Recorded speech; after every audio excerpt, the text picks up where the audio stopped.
Hi, everyone. Today we're going to talk about co-pilots in Flipgrid.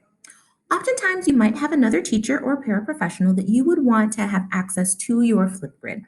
And this means that this person would have the teacher access just like you. So if you want them to be able to see what students respond to for hidden and active Flipgrids, or to be able to make topics inside your group, you would just click over here and add a co-pilot. Now, your co-pilot must have a Flipgrid account already.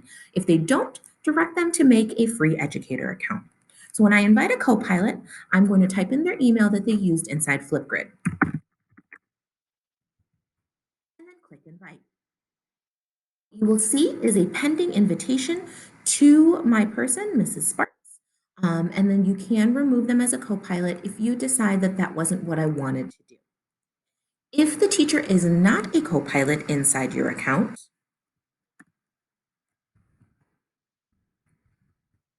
and you click invite, you are going to get an error that says no Flipgrid account can be found.